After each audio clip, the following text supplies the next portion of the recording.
Debbie Charles had always been different, they said.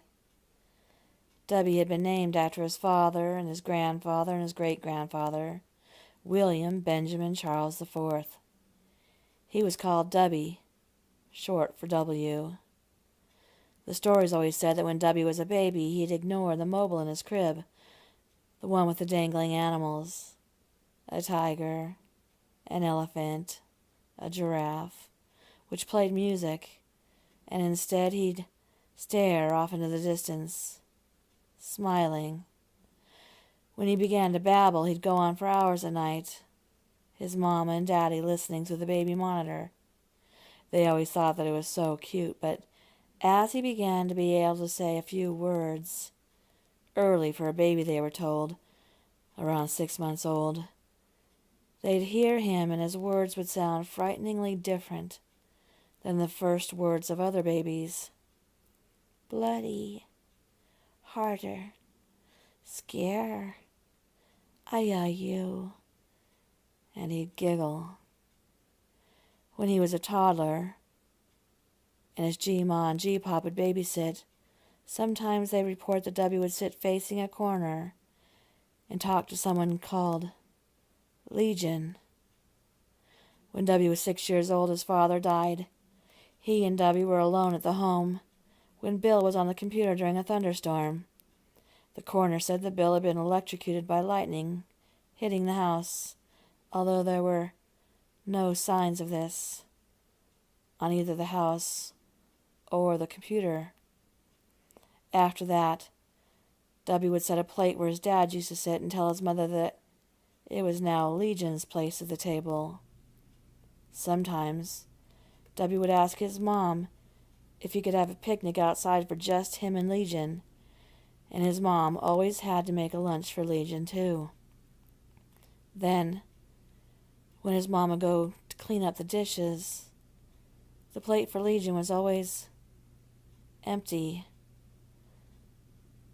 Debbie began to talk to Legion more and more, but the doctors told his mother that he was using his imaginary friend to help him get over the loss of his father, that she should just let it go for now. One night his mom woke in the middle of the night to find Debbie sitting on her bed. She startled and sat up, asking if he was okay. He seemed to be sleepwalking as he was staring directly behind her, unmoved by his mother's fright.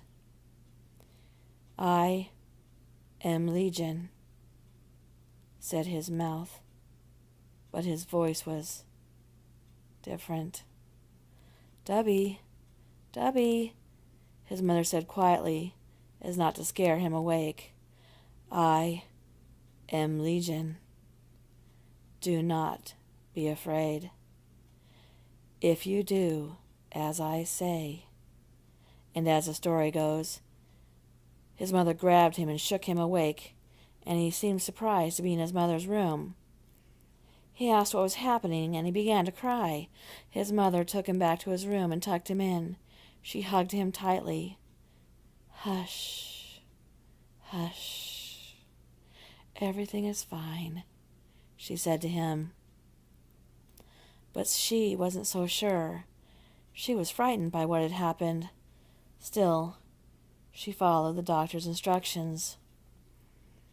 One day, when Debbie was 8, she found him sitting in the backyard, talking towards a thick hedge, and as she walked up, she heard him say, "But I can't.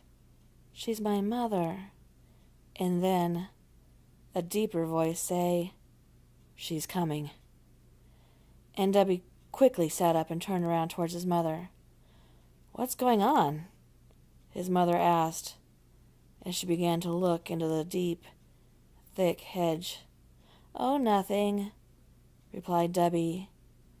And again she spoke to his doctor, and again she was told that this was normal. Finally, one night, when Debbie had just turned 9, his mother was awakened in the night by Debbie standing by her head, and he was holding a pillow. "Debbie, you scared me," she said. Just then, He put the pillow over her face and he crawled up under her bed and onto her head to use all of his weight to hold the pillow down while his mother struggled.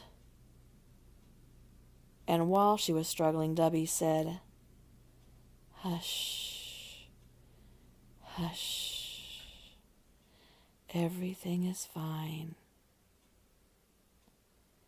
After his mother passed away, Dubby went to go live with his G-Ma and G-Pop. And every night when his G-Ma would tuck him in, Dubby would insist that she would say goodnight to Legion. And she did.